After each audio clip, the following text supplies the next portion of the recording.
Hello everybody and welcome to what's probably going to be the final installment in my week of V12 Ferraris. It's not been a bad week. Now unfortunately, because of the way that I film things, this is actually the first video that I've filmed, so I'm not going to be particularly good at drawing comparisons with the other cars in the week. All I'm going to say is that I hope that you've enjoyed them, because I've got a suspicion that I may have. Now, I'll level with all of you right about now. I am a little bit nervous. I'm a little bit nervous for a couple of reasons, and this doesn't happen very often. First off, I have driven this car very, very briefly and very, very gently to get me to this filming location, to my start location. And I've never known a car that is so utterly and totally set on going sideways at every single opportunity. With the slightest hint of movement on the throttle, this thing just lights up the rear like nothing else I've ever known.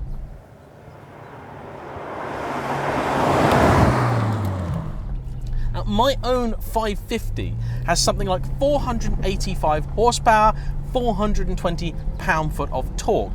This has 50% more power, 740 metric horsepower, and the 550 was already a car that had a reputation for being a little bit tail happy. This has also a good chunk more torque, although not anywhere near as much of an uplift. The other reason that I'm nervous about this is because the F12 is one of my absolute dream cars. If things have gone to plan, in the last video you'll have seen from me, I'll have driven a 599. But regardless of what I might think of that video that was released in the past that I'm filming in the future, the 599 is just not a car that I've ever lusted after, simply from a looks perspective.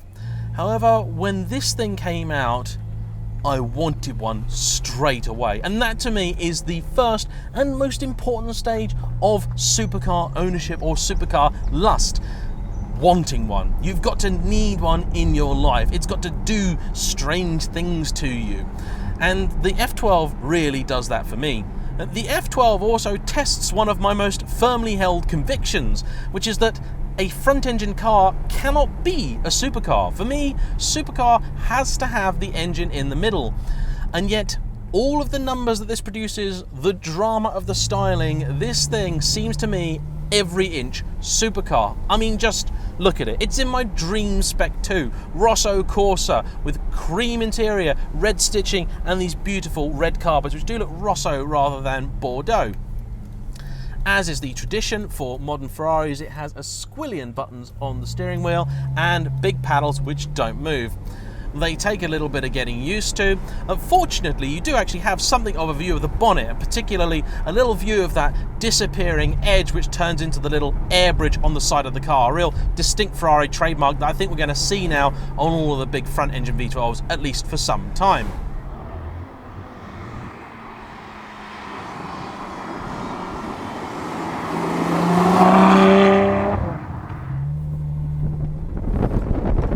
Currently got the car in fully automatic mode, actually just bimbling along. It's very pleasant, very refined, and it's actually very comfortable. It's in sport mode. I'm going to put it in bumpy road mode, and it's actually remarkably compliant. Really a very, very civilized car. It also has just unreal amounts of shove from nothing. The tiniest movement on the throttle just prods the car forward. It's just unbelievable, absolutely unreal. It is at about 3 and a bit thousand RPM where the valves in this exhaust open and the car suddenly takes on its own voice. We're just going to let the road widen a little bit, and then we'll see what she does when I put my foot more of the way down.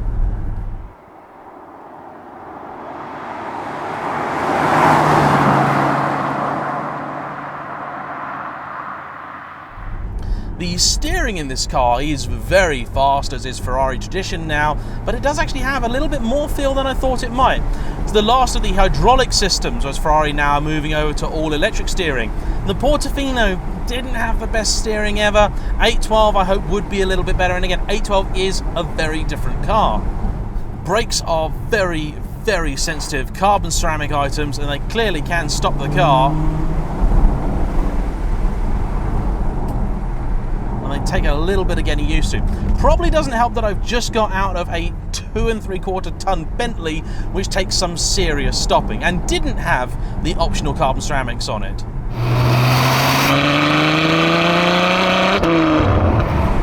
Jesus, this thing is just so effortless, so darty, so comfy as well. Actually, as a 550 owner now, and it still sounds totally mad to sort of say that, you can very much feel the lineage in this car. The 550 has this wonderful blend of so many different qualities that you don't really think could coexist.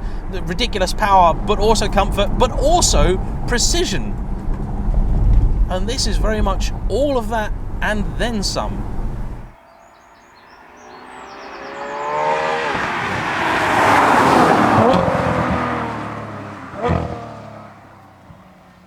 It is, however, very big, and you feel like you're sat far lower down in the car than you are in the 550. The reality is that you probably aren't at all. It's just the bonnet and everything else has to be that much higher for many different regulation reasons.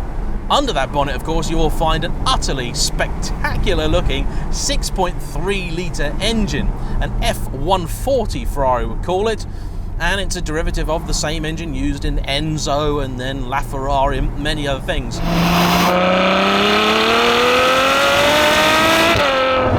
Whoa! It just goes! Being socially responsible in this car is not easy.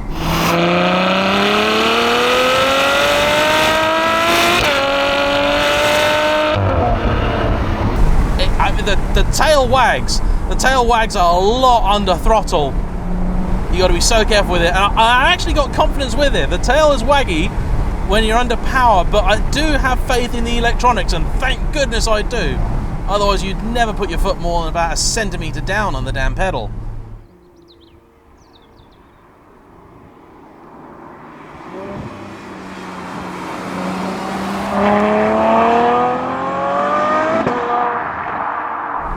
Picks up speed so easily, but it's so flexible, so tractable. It's always there, and that really marks it out as an engine that is just leagues, and I mean absolute leagues above anything the McLaren make.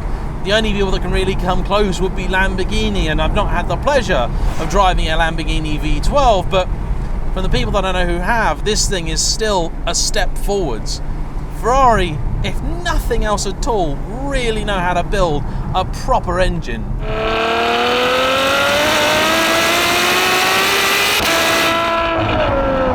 You need the whole road. You really need the whole road when you do that. I mean, I put the car in the centre of the road so I could see what was coming, and you know it's going to move around. You need space. You need space either side of this car because it's going to ask for it.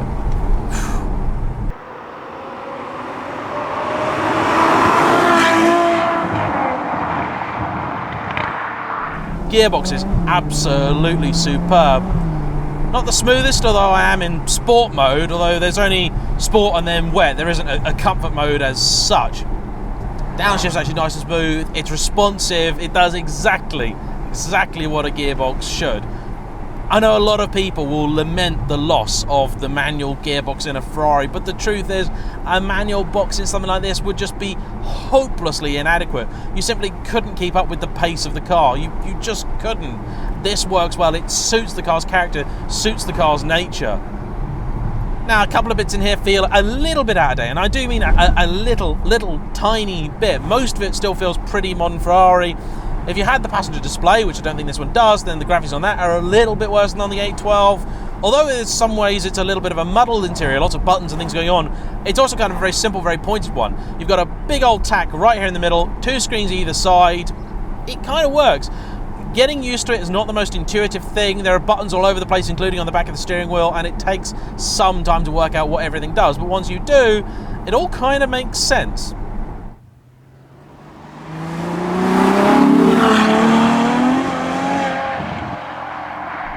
I would, if I'm being perfectly honest, probably still prefer a more traditional layout for all of the things that they put on the steering wheel. I'd prefer stalks. Oh, is that an Alfa Romeo GT? It is an Alfa GT. How unusual. the interior of this thing as well. If you're looking at something like this, you're looking at, say, a proper supercar, something like, say, a McLaren, just the sheer quality of this interior is just, again, head and shoulders above. Ferrari really know how to do these things properly. And I can totally understand, and I can completely see the argument that for a lot of people, it's just too much. There is far more power at this thing's disposal than even it knows what to do with. There really, really is.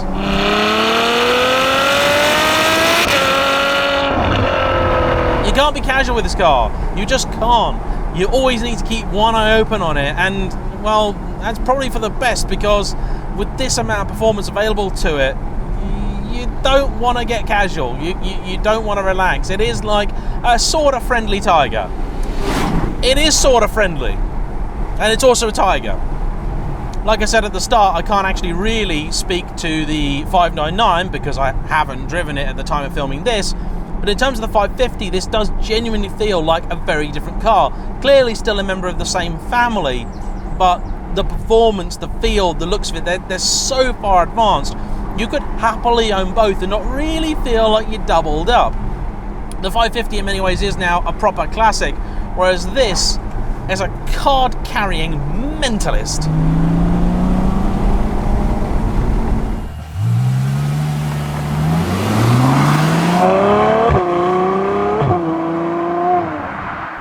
This is possibly the greatest engine in a road car ever. The chassis does a magnificent job of keeping up.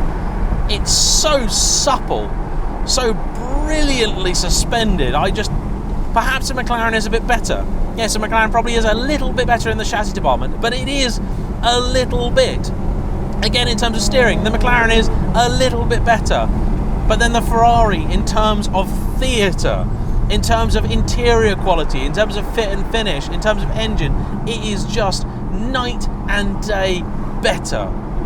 And since Ferrari brought the 550 out and went back to this old school formula of front engine V12s, they really have been very much in a class of their own. And honestly, nothing springs to mind in terms of a rival for this. Big downsides, the brakes. I don't like how sensitive they are. I wish they needed a little more of a firm press to kind of do their thing.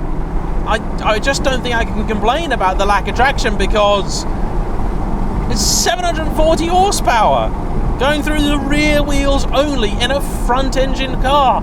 It's a miracle that it's got this amount of grip. This car also has its original tyres on it, and I've no doubt that if they were swapped out for fresh ones, which I'm trying to persuade the owner to do, that it would probably be a little bit better in that regard as well. This was one hero I was genuinely really afraid to meet, and I'm so glad that I did.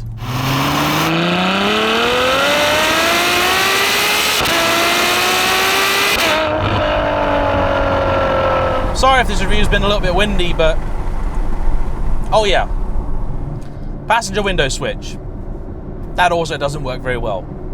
So yeah, brakes too sensitive, passenger window switch not very easy to use. That's my downsides of the F12. Oh, and I can't afford one. These are about £250,000, give or take, when they were new. You can now have them starting at about 150 grand. How flipping fast is the 812? That's what I want to know right about now. How fast is the 812? And how good is the 812 GTS? That must be...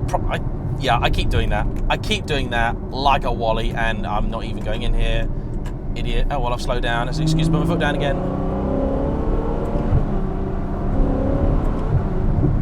It's a thing. That's 3-word conclusion.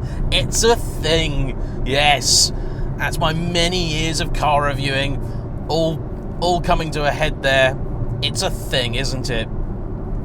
Couldn't have put it better if I tried.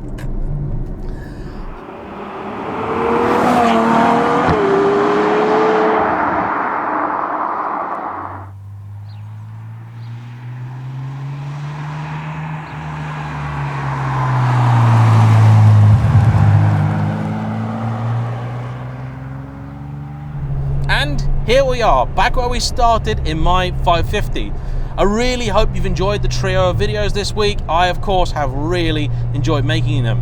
And the thing that perhaps surprises me the most is that they are 3 genuinely different cars. You could have a 550, a 599, and an F12, and really, you wouldn't be doubling up that much. The 550, of course, is a beautiful, very usable modern classic, which has ample performance but can also relax him. The 599 moves the game on for performance in a huge way, and it indeed is probably the most impressive car that I drove this week, being the one that I thought I wouldn't like, and actually genuinely really did. The F12 then, and it's the F12 that has really made me record this ending piece, because it took a while to process what I thought of that car. It is biblically stupendously quick, but unfortunately, unlike the 599, you simply can never relax. And that brought me back to the question that I mentioned at the beginning: can a front-engine car really be a supercar? Very often I'll see reviews of something like a Lamborghini or something like that, and the reviewer will say, oh, well, it's lovely and great and fast and wonderful, but, you know, I really miss the days when you couldn't get in your supercar for fear of it just killing you for fun. And the F12 really is a car like that. You disrespect it for just a microsecond and it will have you. It will have you. And maybe, as much as I'm still not entirely sure about this, maybe for that reason alone, there is a case for the F12 as one of the first, if not the very only, front-engine supercar. It is utterly and totally magnificent, and if you want a continent cruising car, it's the wrong one to buy. Get the 599. But it is still a spectacular achievement, as are all of these beautiful front-engined V12 Ferraris. I'm so glad that in 1996, Luca de Montezemolo said, nope, we're done with the mid-engine 12 cylinders. Let's go back to the old way of doing things, because really, there isn't much else out there quite like it. Aston may do it similar, but nobody does it the same as Ferrari. Thanks for watching. I hope you've really enjoyed watching this week. Please like, comment below, subscribe if you haven't already, and I will see you for the next one.